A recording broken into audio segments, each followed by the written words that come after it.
యఃకర్తా జగతాం భర్తా సంహర్తా మహసాం నిధిః ప్రణమామి తమాదిత్యం బహిరంతస్తమోపహం. నేటి కాలమాన విశేషాలను గమనిద్దాం.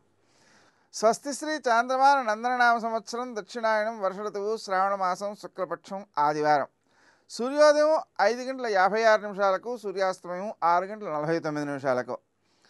తిథి తదియ ఉదయం 9:12 వరకు. నక్షత్రం మఖ మధ్యాహ్నం 12:04 వరకు. వర్జం రాత్రి 7:55 నుంచి 9:32 వరకు. దుర్ముహూర్తం సాయంకాలం 5:06 నుంచి 5:57 వరకు.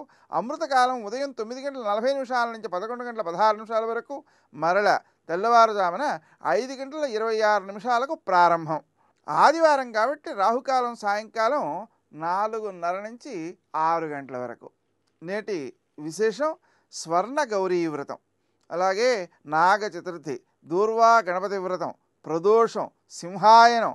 ఆ విధంగా అయనం కాబట్టి ఈ రోజున మనం అయన ప్రయుక్తమైనటువంటి విష్ణుపద పుణ్యకాలాన్ని ఉదయం 9:05 నుంచి 3:29 వరకు ఉన్నట్లుగా గుర్తిస్తూ ఉన్నాం.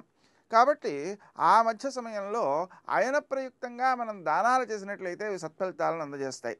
నిజానికి ఈ అయనాల్లోనూ సంక్రాంతుల్లోనూ వీలైతే ప్రతిరోజును పెరుగు దానం చేసినట్లయితే సత్సంతానం కలుగుతుంది. అలాగే కలిగినటువంటి సంతానం మంచివారుగా రూపొందుతారు, వినయశీరులు అవుతారు, పుత్రులకు సంబంధించినటువంటి సమస్యలు తొలగిపోతాయి, వారు అభివృద్ధిలోకి వస్తారు. కాబట్టి ప్రతిరోజు కూడా ఈ పెరుగును దానం చేయడం అనేటువంటిది చాలా ఉత్తమమైన ఫలితాన్ని ఇచ్చేదిగా మనం గుర్తించవచ్చు.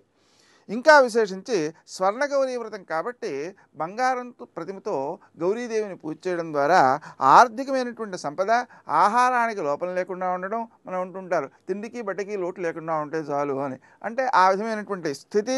అదేవిధంగా గౌరీదేవి కాబట్టి జ్ఞానాన్ని అందించటం, ఎందుకంటే బంగారానికి గురునికి సంబంధం ఉంది. అందువలన బంగారంతో మనం రూపాన్ని తయారు చేసి ఆమెను పూజ చేయడం ద్వారా మనకి ఏం కలుగుతుంది? జ్ఞానం కలుగుతుంది అన్నమాట.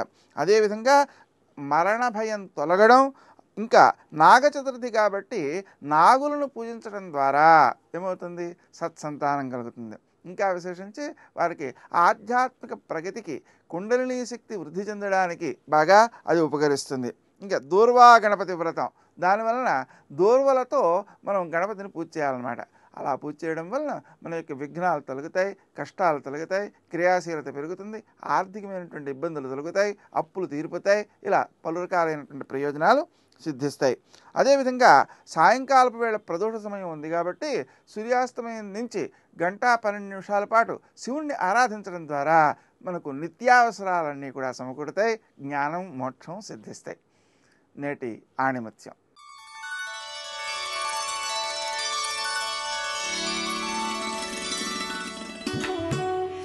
చిన్ని ప్రారంభాల నుంచే మహోన్నతాలు పడతాయి. మమకారపు పొరలను ఛేదించటమే వైరాగ్యం.